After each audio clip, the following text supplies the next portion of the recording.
When my parents kicked me out at 18, they said it was because they couldn't afford me anymore. Last week, they showed up crying at my office because they suddenly needed me. My name is Ethan. I'm 27 now, but this story really starts when I was a kid. I grew up poor, like counting coins for dinner poor. But somehow, there was always money for my younger brother, Ryan. Ryan was the golden child. Straight A's, sports trophies, family favorite. I was just there. My dad, Mark, used to say, Ryan's going places. You need to lower your expectations. My mom, Linda, agreed. When Ryan wanted a new phone, they found the money.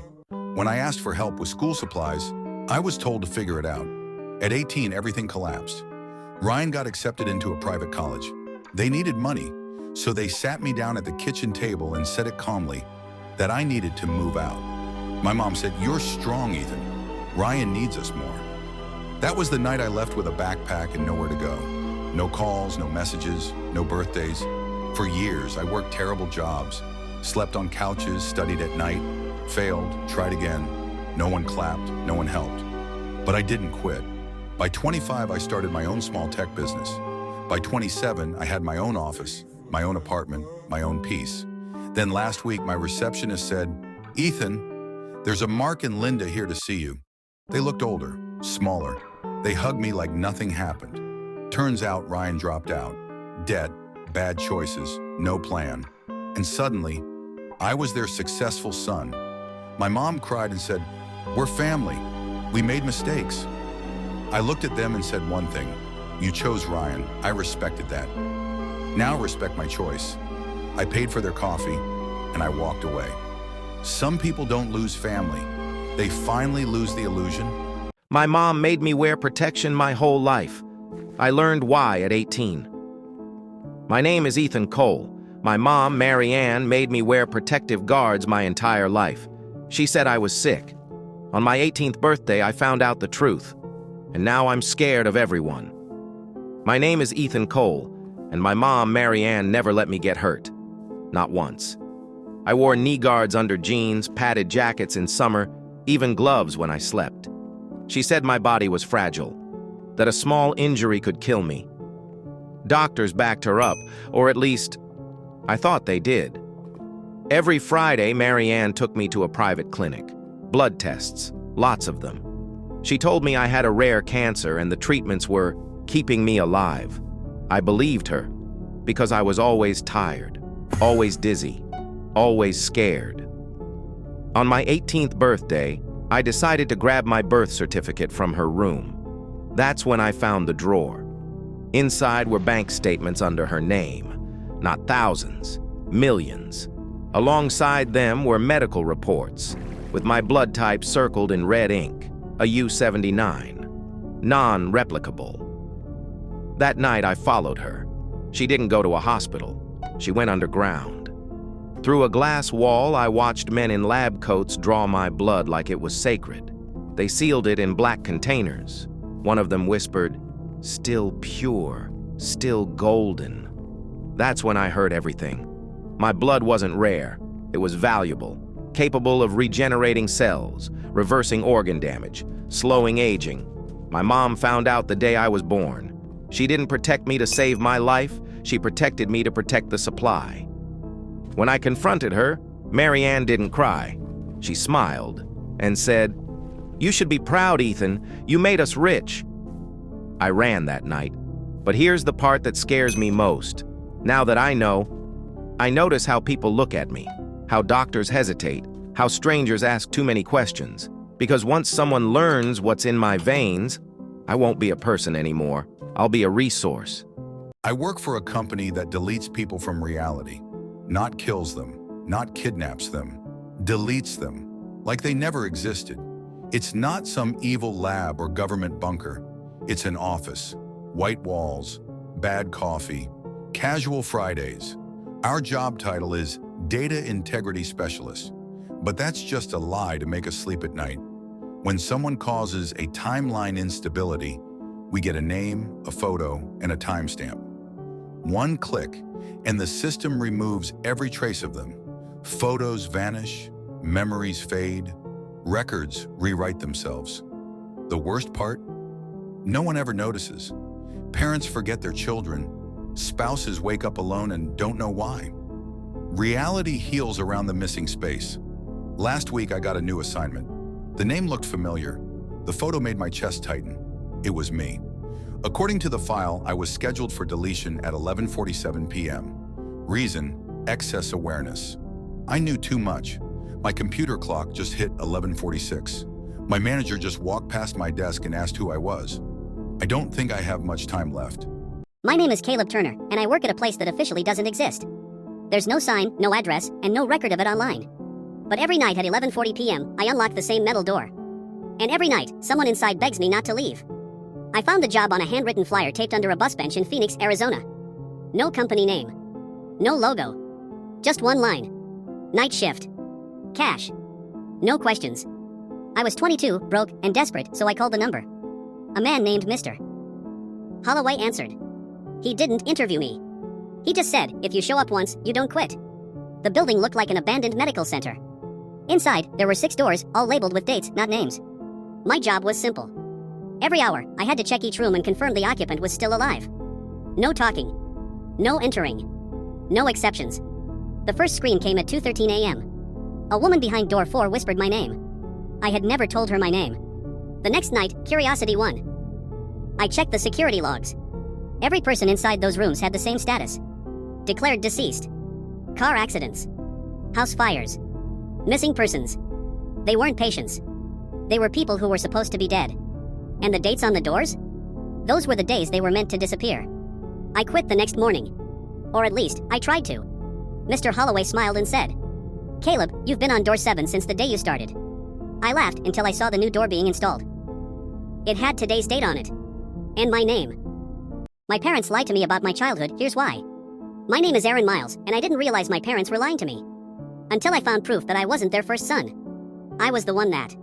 Growing up in Indiana, my parents were strict in weird ways. I wasn't allowed in the basement, the attic, or the locked room at the end of the hallway. They always said the same thing. That part of the house isn't safe. What confused me was this. The rest of the house was falling apart. But that one door was always perfectly locked. My parents also refused to talk about my childhood. No baby videos. No first birthday stories. No hospital memories. Whenever I asked, my mom would change the subject. And my dad would suddenly get angry. I thought they were just bad with emotions. I was wrong. When I was 19, they went out of town for a weekend. That night, I opened the attic. Inside were boxes labeled with dates. All from before I was born. I found photo albums. Each album had the same parents. Same house. Same bedroom. But different boys. They all looked exactly like me. There were documents too. Birth certificates. Medical files. Death reports. Each child had a different name. But the cause of death was always the same. Sudden neurological failure. At the bottom of the stack was my file. Labeled. Subject 4, stable. When my parents came home, I confronted them. My mom collapsed. My dad finally said the truth. They weren't trying to have children. They were trying to fix a genetic defect. 3 attempts failed. I was the 4th. Then he looked at me and said, "We didn't lie to you to hurt you, Aaron. We lied because we were afraid you'd find out. You were the only one who lived. My girlfriend cheated on me, the twist still haunts me. My name is Daniel Brooks, and my girlfriend cheated on me. That part hurts. But what still keeps me awake at night? Is that the person she cheated with? Wasn't supposed to exist. I met Lena during my 2nd year of college in Oregon. She was quiet, smart, and overly honest. The kind of person who'd apologize for things that weren't her fault. We dated for almost 2 years. No big fights. No cheating drama. No red flags. At least. None that I recognized. Things changed slowly. She started texting late at night. Turning her phone face down. Smiling at messages she wouldn't explain. When I asked who it was, she'd say, "Just a friend. You wouldn't get it." That sentence stuck with me. One night, I followed her. I hated myself for it. But I needed to know. She walked to a small park near campus. And sat on a bench under a broken streetlight. Then she started talking. Laughing. Reaching out like someone was sitting next to her. But the bench was empty.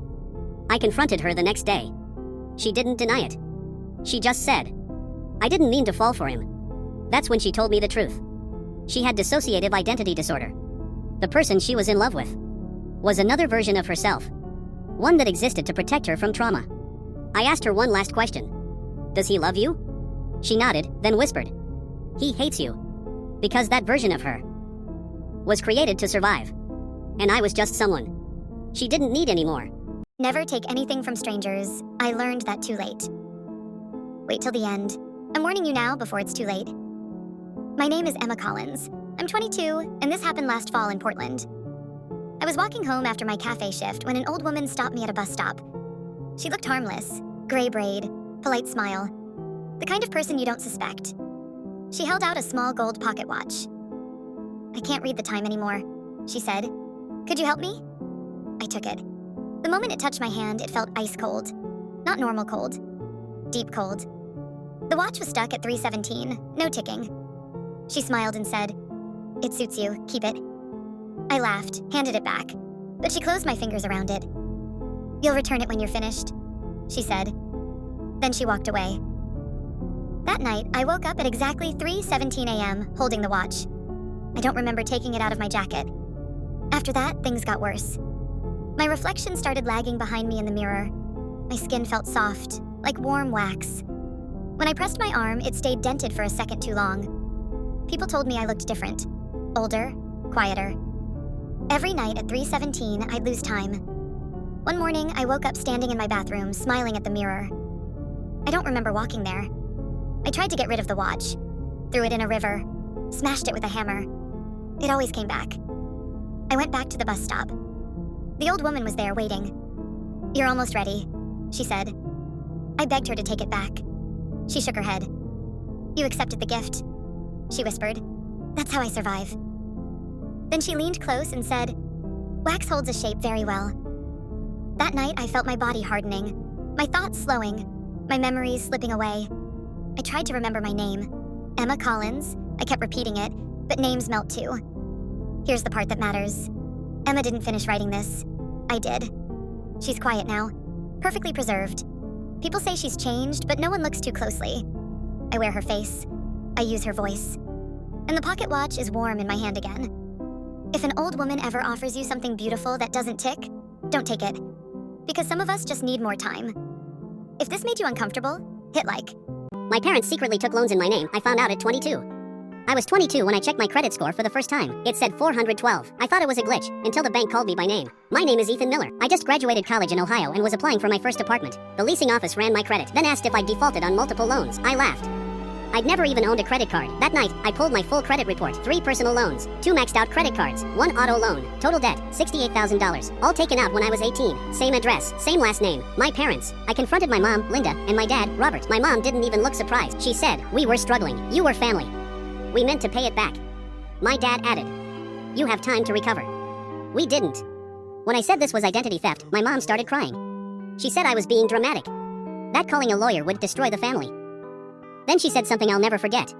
Good sons help their parents. A week later, a debt collector called my job. My boss overheard. That night, I contacted a credit attorney.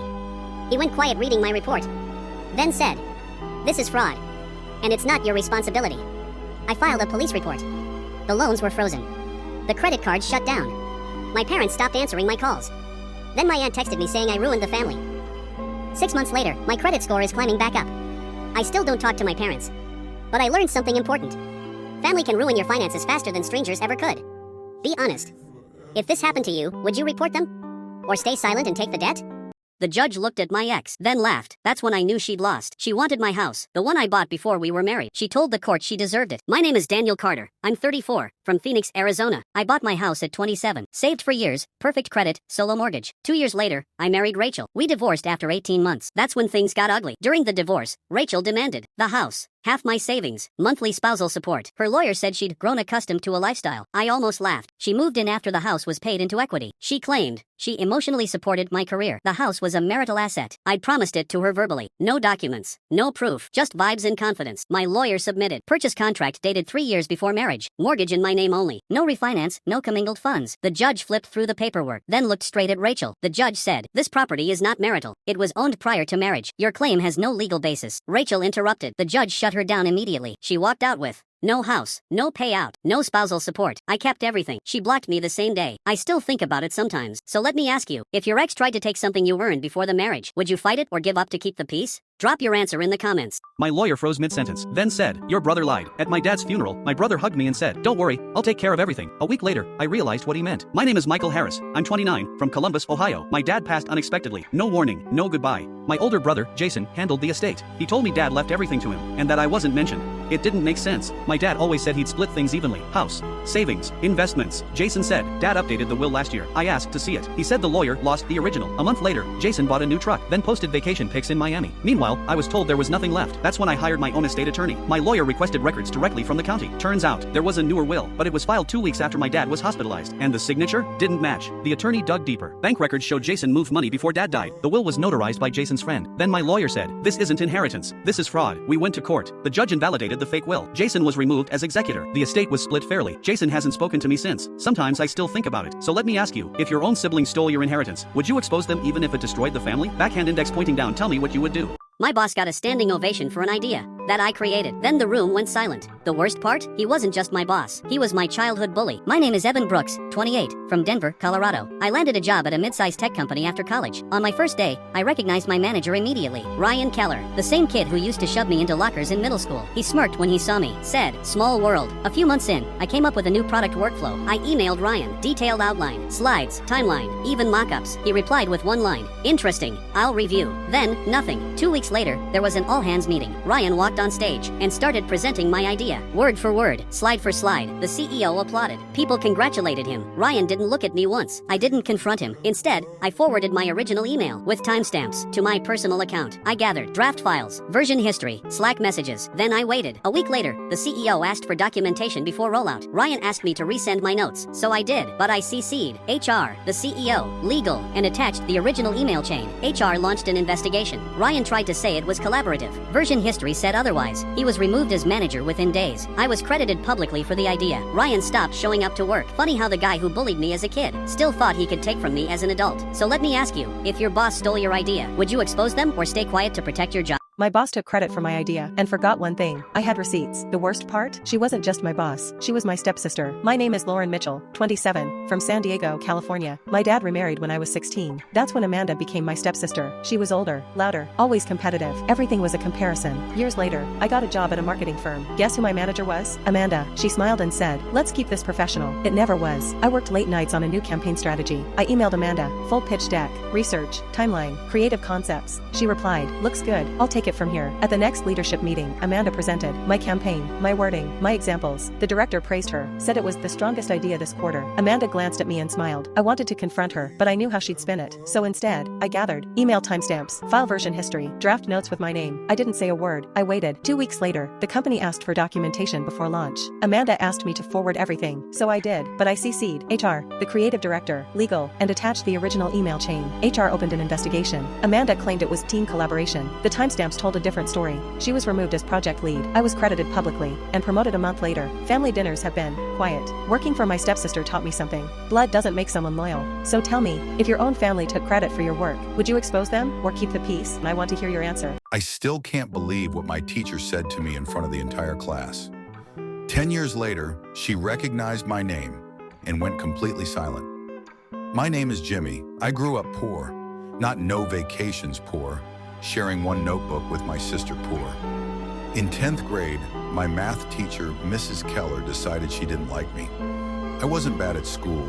I was just quiet, wore old uniforms, never raised my hand. One day after I failed a test, she called me to the front. She held my paper up and laughed. Then she said, "Students like you don't become anything. You should aim lower." The class laughed. I wanted to disappear. After that, she ignored me completely. No help, no second chances. At home, my parents were struggling just to pay rent. I didn't tell them. I just studied. Every night, every weekend. I barely passed school, but I taught myself coding from free videos at night cafes with Wi-Fi. Years passed. I failed interviews, got rejected, slept on floors, but I kept going. At 26, I launched a small startup. At 28, it was acquired. Last month, I went back to my old school for an alumni event. I was listed as a guest speaker. When I walked into the hall, I saw her, Mrs. Keller. She smiled until she read my name on the banner. Her face dropped. After the event, she came up to me and said, "I always knew you'd do well." I looked at her and replied calmly, "No, you didn't, but I did." She didn't say another word. Some words don't motivate you. They just teach you who to never listen to again. I died in a hospital bed while my wife signed the papers to pull the plug. Then I woke up, 15 years in the past. My name is Daniel. In my first life, I was average. Not lazy, not useless, just constantly struggling. I worked long hours, barely paid the bills, and told myself things would get better. My wife, Sarah, stopped looking at me the same way after a few years.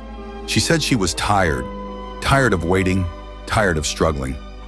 By the time I was 38, she was already emotionally gone.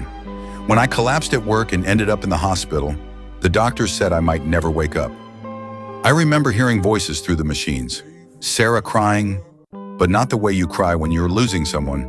More like the way you cry when you're done. She told the doctor he wouldn't want to live like this. And then she signed the papers. That was the last thing I remembered. I woke up in my childhood bedroom. Same cracked ceiling, same cheap fan, same calendar on the wall. The year was 2009. I was 23 again, and I remembered everything. This time I didn't panic.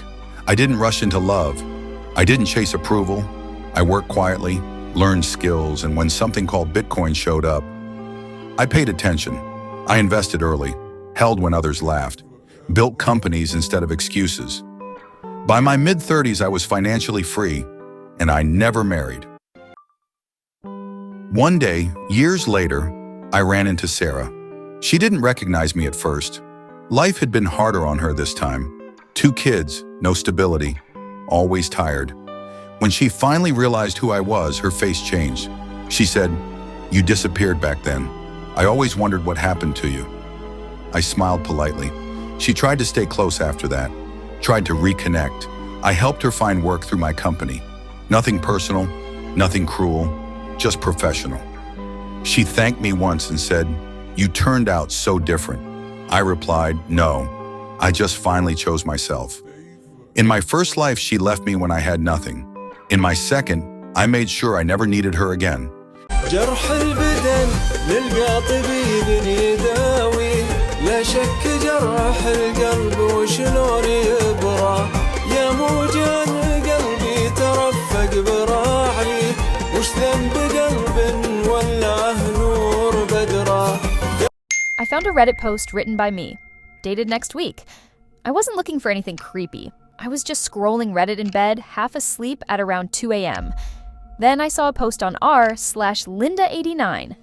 The username stopped me cold. It was mine. Same spelling, same numbers, same profile picture I've been using for years.